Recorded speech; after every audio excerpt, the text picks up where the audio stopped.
प्यारे बच्चों, कक्षा 10 की हिंदी व्याकरण कक्षा में आप सभी का स्वागत है। आज हम आपका पाठ पद परिचय आगे पढ़ेंगे। पिछली कक्षा के पाठ को हम जरा सा दोहरा लेते हैं। पिछली कक्षा में हमने पढ़ा था पद परिचय में विकारी शब्दों के बारे में। तो विकारी शब्द कौन कौन से हमने पढ़े? विकारी शब्द हमने पढ़े थे संज्ञा, सर्वनाम, विशेषण और क्रिया। तो हमने बताया था आपको कि जब हम उनका पद परिचय करते हैं तो हमें क्या क्या ध्यान में रखना पड़ता है। तो एक बार और बताती हूँ आपको। जब आप संज्ञा शब्दों का पद परिचय करते हैं तो संज्ञा शब्दों में आपको संज्ञा, उसका भेद, संज्ञा के भेद के बाद में लिंग, वचन और उसका क्रिया के साथ संबंध। इसी तरह से सर्वनाम शब्दों में भी होता है कि सर्वनाम शब्दों का भेद, फिर उसका वचन, लिंग और कौन सी क्रिया से इसका संबंध है। इसी तरह से विशेषण का, तो विशेषण और कौन से शब्द की विशेषता बता रहा है और उसमें लिंग और वचन। क्रिया शब्दों में हमने पढ़ा था कि क्रिया है तो कौन सी क्रिया है और उसमें उस समय वाच्य कौन सा आ रहा है और उस समय काल कौन सा आ रहा है। तो ये मुख्य बातें हमने विकारी शब्दों के लिए पढ़ी थी।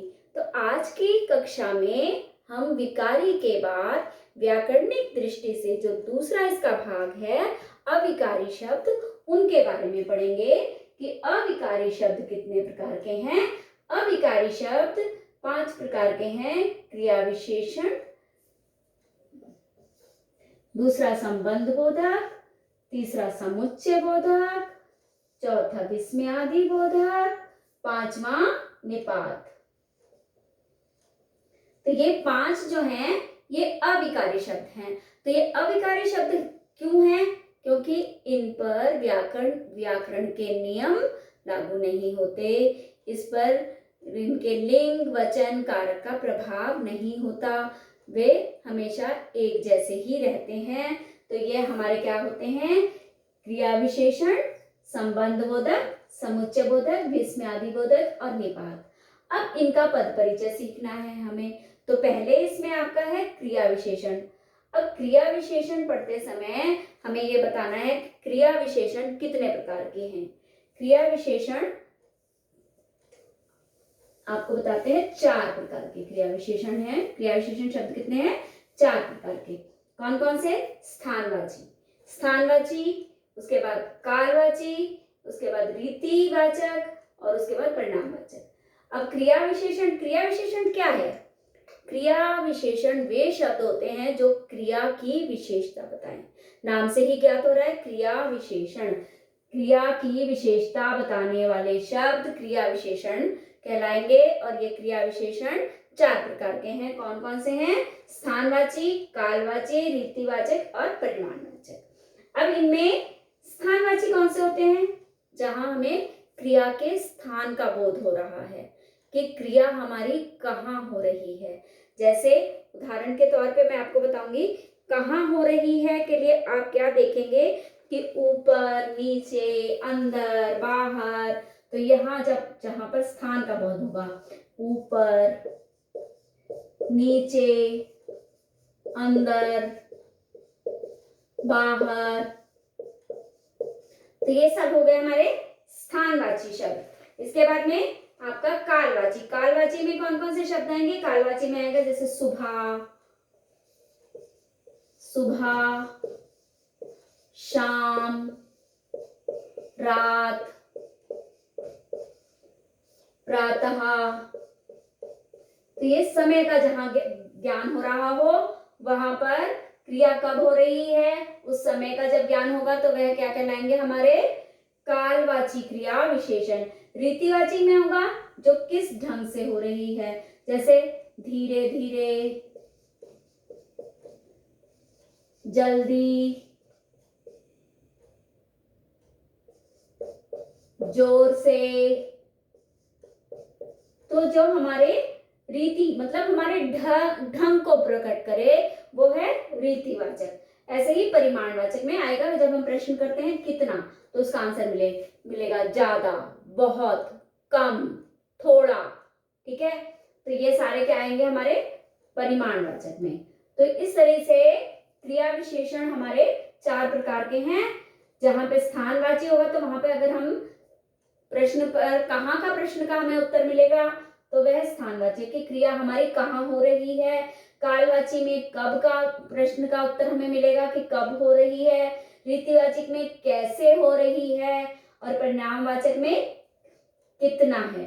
तो इनका जब हम पद परिचय करेंगे वाक्यों में तो हमें ये क्रिया विशेषण में बताते समय ये सारी बातें हमें बतानी होंगी कि क्या क्या हमें क्रिया विशेषण में बताना होगा। एक क्रिया विशेषण शब्द है तो कौन सी क्रिया की विशेषता बता रहा है। और पहला बात कि ये उपभेद है ना जो क्रिया विशेषण के 4, इनमें से कौन सा उपभेद है और कौन सी क्रिया की विशेषता बता रहा है। तो क्रिया विशेषण का पद परिचय करते समय 3 मुख्य बातें बताई जाती हैं कि क्रिया विशेषण शब्द, फिर उपभेद, इसका कौन सा उपभेद है अभी बताया आपको 4 होते हैं, फिर किस क्रिया की विशेषता बता रहा है। यहाँ पर क्रिया की विशेषता बताने वाला शब्द, क्रिया की विशेषता कौन सी क्रिया है।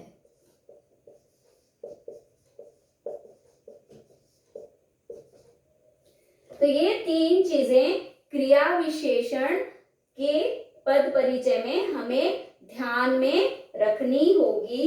तो आइए हम इनका 1-2 जो वाक्य हैं उससे आपको समझाते हैं कि किस तरीके से होगा।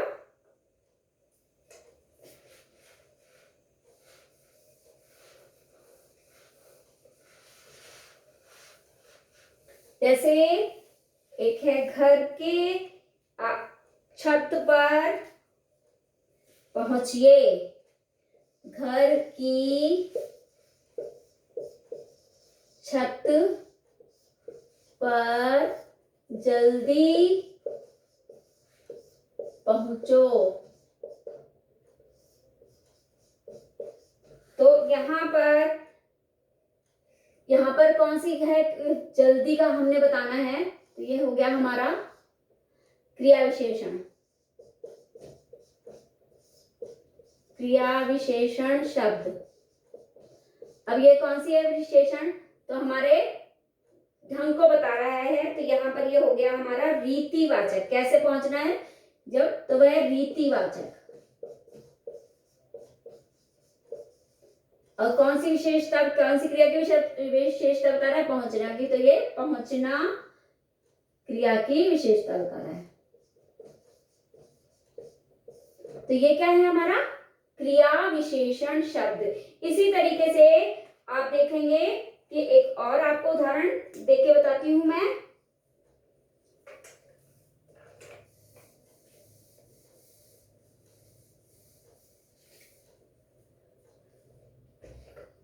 वह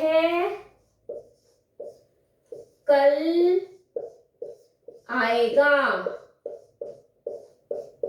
अब यहां देखो कल, अब ये हमारे समय का ज्ञान बता रहा है। तो ये कौन सा हो गया कालवाचक।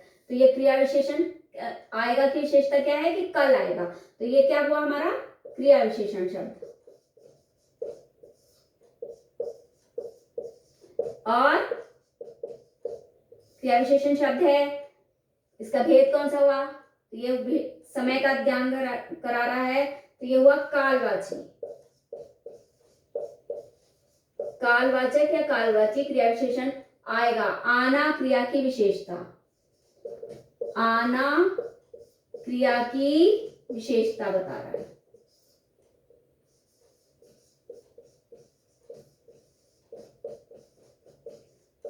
तो इस तरीके से 2 उदाहरण अभी आपने देखे, तीसरा एक और देखेंगे।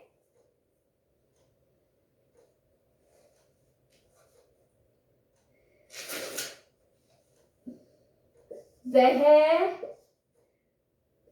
पेड़ के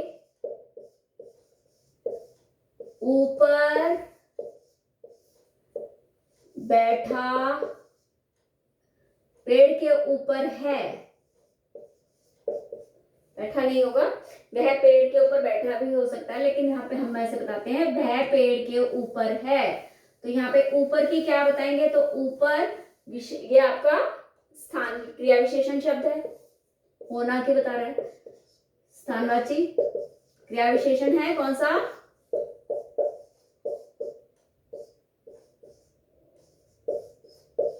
स्थानवाची है, होना की विशेषता बता रहा है। तो इस तरीके से हमने देख रहे हैं कि क्रिया विशेषण में मुख्यतः 3 बातें हमें बताई जानी हैं कि कौन कौन सी, कि क्रिया विशेषण है शब्द कौन सा है और उसका भेद कौन सा है और कौन सी क्रिया की विशेषता बता रहा है। इस तरह से क्रिया विशेषण पदों का पद परिचय किया जाता है। तो ये बात आपको क्रिया विशेषण शब्दों में ध्यान रखनी है। इसके बाद है हमारा संबंध बोधक, अविकारी का दूसरा है संबंध बोधक।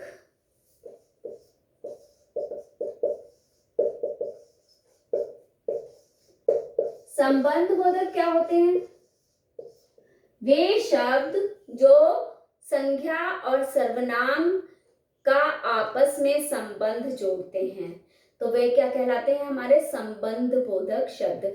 वाक्य में जब एक संज्ञा से दूसरी संज्ञा का संबंध जोड़ने वाले या एक संज्ञा के साथ सर्वनाम शब्दों का संबंध जोड़ने वाले ये शब्द जो हैं वो क्या कहलाते हैं, हमारे संबंध बोधक। तो ये संबंध बोधक एक तो कभी कभी हमने देखा है कि ये हमारे कारक चिन्हों की तरह होते हैं, जैसे में, पर, के, ये सारे जो है कारक चिन्हों की तरह होते हैं। और दूसरी क्या पहला होते हैं कारक चिन्हों की तरह, कारक चिन्हों की तरह। दूसरा इसमें होता है, ये होते हैं ये संबंध,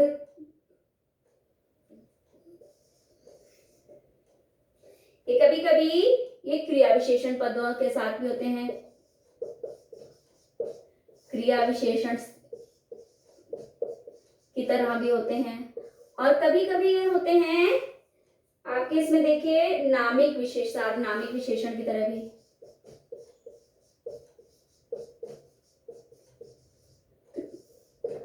तो ये जब दो शब्दों मतलब मैंने आपको बताया भी संज्ञा और सर्वनाम के मध्य में इस तरीके से ये देखने को मिल सकते हैं। तो इनके उदाहरण किस तरीके से आएंगे इसको समझेंगे।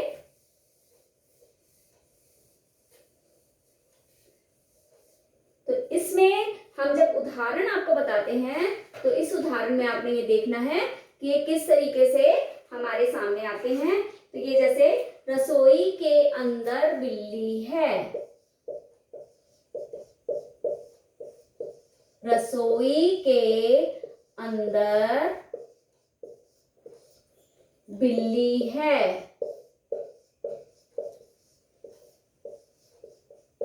अब ये देखिए के अंदर, तो ये समुच्चय बोधक हो गया, संबंध बोधक हो गया सॉरी।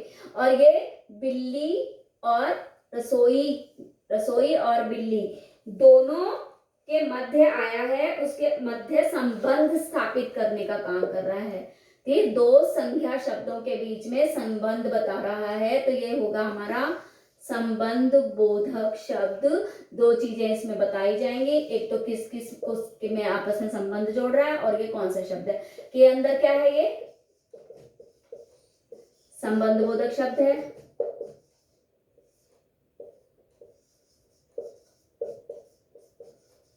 और रसोई और बिल्ली के मध्य संबंध स्थापित कर रहा है, रसोई और बिल्ली के मध्य संबंध बता रहा है।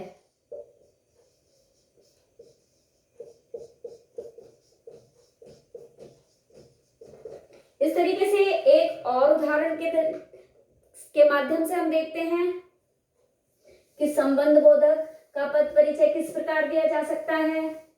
तो इसके लिए हम और देखते हैं।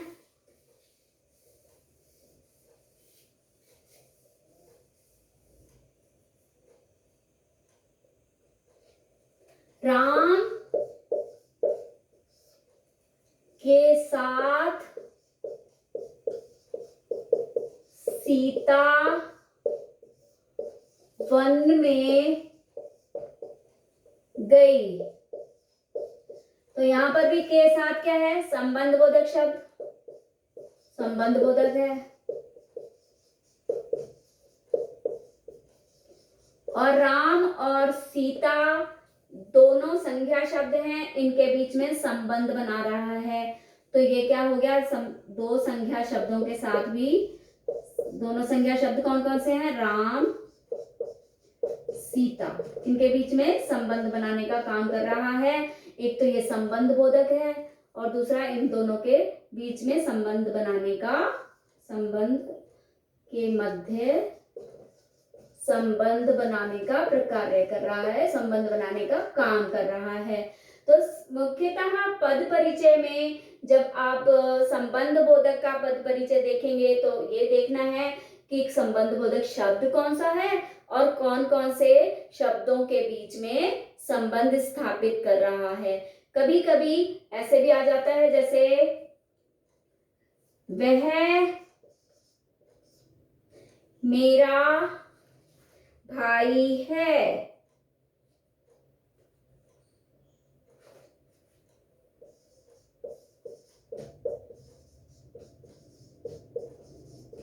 तो यहां पर देखिए वह और मेरा ये दोनों साथ साथ आए हैं, ये भाई अलग से आया है।